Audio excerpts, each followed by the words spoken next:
Salut à tous, bienvenue dans cette nouvelle vidéo. On est peut-être reparti pour une saison galère avec le Paris Saint-Germain. En tout cas, Nono est avec nous. Salut Nono.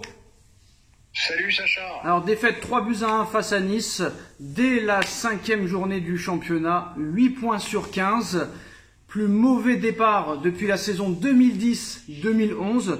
Il y en a qui sont pas trop inquiets. Moi, je le suis. En tout cas, je suis très inquiet. Heureusement qu'il y en a qui hier qui ont dit que Donnarumma n'avait plus le niveau pour jouer dans cette équipe. Pareil pour Danilo, pareil pour Vitinha. Pourquoi Ruiz n'a pas joué au milieu de terrain hier?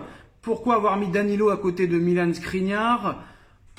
Beaucoup de questions sans réelle réponse. On a vu hier qu'apparemment Enrique a pété les plombs, mais heureusement il est revenu sur ses propos hier. Pour rappel, hier après le match et la défaite 3-1 face à Nice, Luis Enrique nous expliquait que l'équipe s'était donnée à 100%, qu'il était 100% satisfait de ce qu'il avait vu sur le terrain et qu'on ne peut pas en vouloir à des joueurs qui ont donné le meilleur d'eux-mêmes. Alors qu'est-ce que ça va être quand ils vont vraiment donner le meilleur d'eux-mêmes? Heureusement, aujourd'hui, il a rectifié le tir sur PSG TV en expliquant que tout le monde devait monter de niveau, que tout le monde devait élever son niveau de jeu, à commencer par l'entraîneur. Donc il se remet un petit peu en question. Moi, quoi qu'il en soit, Nono, je ne crois pas en Dembélé, voilà, j'ai pas peur de le dire. Pour moi, c'est une douille. Si le Barça a mis une clause de 50 millions d'euros, ça veut dire qu'en vrai, il voulait vraiment s'en débarrasser, même s'il l'avait acheté 2 fois plus cher. Ce gars-là n'a aucune stat. Les 4 premiers matchs des numéros 10 qui ont commencé au PSG, des joueurs comme Néné, qui avait déjà marqué 3 buts lors de ses 4 premiers matchs.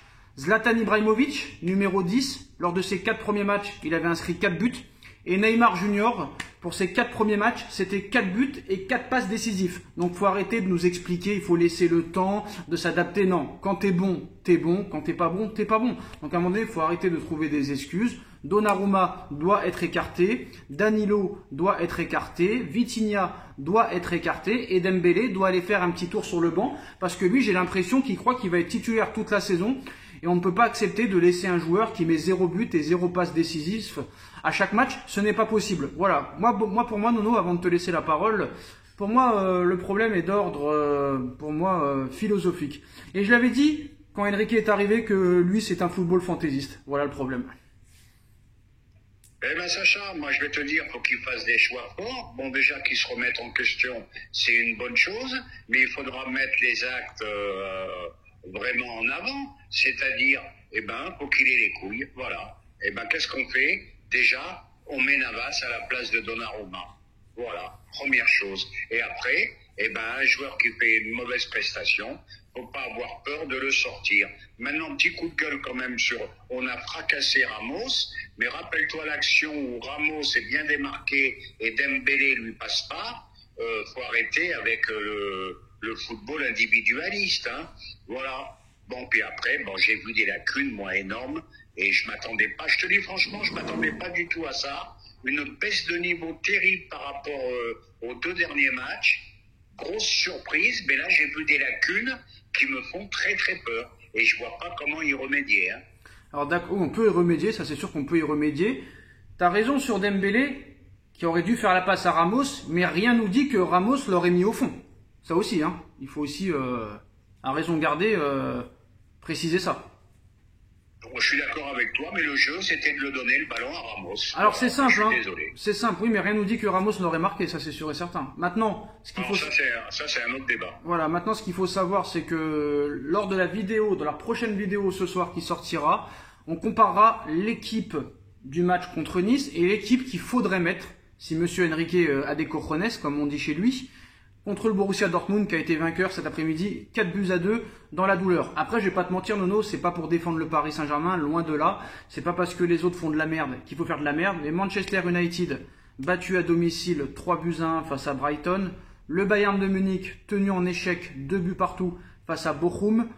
On a vu aussi le Borussia gagner dans les dernières minutes. C'est très compliqué. En ce moment, c'est plus comme avant où vraiment tu allais dans des équipes, dans des stades où tu étais sûr de prendre des raclés 4-5-0. Maintenant, j'ai l'impression réellement que tout le monde peut battre tout le monde. Et ça fait longtemps que ça dure. Mais moi, Nono, je suis désolé.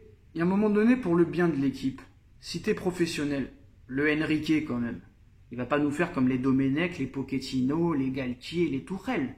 Frère, il n'y a pas photo entre Navas et Donnarumma. Pourquoi tu insistes avec Donnarumma? Est-ce que tu as des pressions de l'agent de Donnarumma? Est-ce que tu as des pressions au niveau des directeurs sportifs ou du président qui t'imposent à le mettre, sachant que je pensais que tu avais peur de personne? C'est pas possible. Tout le monde le dit. On a pu voir, Nono, tous les médias être d'accord que Donnarumma n'a plus le niveau. Il se fait critiquer depuis plusieurs mois avec l'Italie. Il n'arrive plus à en arrêter un.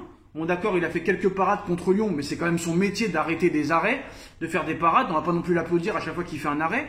Même sur sa ligne, il est moins fort qu'avant. Ce n'est pas le Donnarumma qu'on a connu lorsqu'il a été champion d'Europe en 2021. Et je pense que lui aussi, Nono, le traumatisme Bernabéu, ça lui fait encore mal. Je pense que lui, il s'en remet toujours pas. C'est toujours parce que Benzema, il y avait faute et que l'arbitre n'a pas sifflé. À un moment donné, il faut passer à autre chose.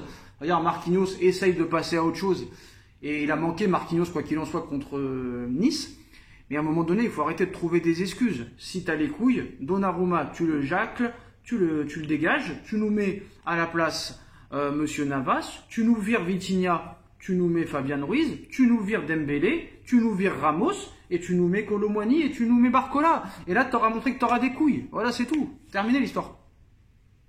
Ouais, ben surtout que 2 jours avant, j'avais vu une interview de Luis Enrique nous disant qu'il avait 3 gardiens de très très haut niveau. Même 4. Et ben, Même 4, il a dit. 4, Nono, il a dit. 4. Ah ben, 4 gardiens de très haut niveau. Ben, je dis à Luis, profites-en. Il est temps de changer. Donnarumma, c'est plus possible. Je m'acharne pas contre lui, mais c'est plus le gardien qu'on avait connu à l'Euro. Bon, il a jamais eu un jeu au pied exceptionnel, mais il compensait par ses qualités. Il est nul. Nono, il est nul. Est-ce qu'il sait ce que ça veut dire clean sheet, le gars? On a l'impression que le gars, il a besoin de prendre des buts. Il a besoin de prendre des buts et il rentre chez sa femme le soir. Ah bah tu vois, j'ai pris un but, je suis content. Même contre Lens. Regarde la faute de main contre Lens quand tu gagnes 3-1. Faut arrêter. À chaque fois, il prend des buts. Le mec, il sait même pas faire un clean sheet. Quand est-ce qu'on va faire 2 matchs d'affilée sans prendre de but? On n'arrive même pas à en faire un. Donc à un moment, dégage-le. Navas est meilleur. Navas doit être numéro 1. À un moment donné, à quoi il joue, Enrique? C'est pas un jeu entraîneur contre la presse. L'objectif, c'est que ton équipe soit le plus performant possible, la plus performante possible. Donc mets les joueurs, mets les meilleurs joueurs à leur poste. C'est tout. Faut arrêter. Et qui plus est, il a un jeu au pied qui est très très insuffisant. Donc voilà. Bon, ben alors les pseudo-grands spécialistes du football qui ne voient pas ça, je n'arrive pas à comprendre. C'est la même histoire, le gardien, le milieu de terrain. J'ai pas besoin de milieu. Bon, alors qu'est-ce que t'as, Louis? T'es en guerre avec Fabian Ruiz? Ben, je sais pas, il est indispensable à l'équipe nationale espagnole. Et tu pouvais le mettre hier. Il y a des choses que je comprends pas, il y a des choses que je comprends pas. Attends, Vitinha, ça fait 1 an et demi que ça dure, c'est bon, à un moment donné, faut arrêter. Alors la défaite contre Nice n'alarme personne, hein. Au Paris Saint-Germain, on ne veut pas céder à l'affolement. Au club, tout le monde est conscient qu'il faut de la patience. Cette défaite n'efface en rien le contenu plus qu'encourageant qui est rappelé aux joueurs depuis vendredi soir, bon, MDR. Hein. Le prochain match en championnat, ce sera contre Marseille, je crois, si je me souviens bien. Je suis pas sûr. Ouais, je crois que non, c'est pas Marseille, il y a un autre avant. Bref, pour finir, Julian Draxler est arrivé à Doha ce samedi et finalisera sa visite médicale ce dimanche. Voilà, le montant du transfert est apparemment inférieur à 20 millions d'euros, mais ce serait plus de 9 millions, donc à voir. Mais voilà, une dernière réaction là-dessus, peut-être plus de 10 millions pour Draxler, mais bon, même si un vrai... Ah, bah ça c'est un miracle, Un joueur qui n'a pas joué, je ne sais pas depuis combien de temps, réussir à récupérer à peu près 10 millions, c'est extraordinaire. Bon, par contre, je voulais rajouter un petit truc. Comme tu as dit, tout le monde peut battre tout le monde. Ben là, Metz est en train de gagner à Lens 1-0. Il reste 3 minutes de jeu. Voilà. Alors, pour jouer au loto sportif, aujourd'hui, faut vraiment avoir le cœur solide. Hein. Donc voilà, une vidéo sortira sur la chaîne des vidéos de Nono et Sacha dans quelques minutes. On va voir très clairement quelle équipe il faudrait mettre mardi contre le Borussia Dortmund. Et est-ce que Paris peut passer à la trappe mardi? Le Barça qui gagne 5-0 à domicile, ça aussi, voilà. Bon voilà, rendez-vous dans quelques minutes. Dites-nous en commentaire ce que vous avez pensé de cette analyse.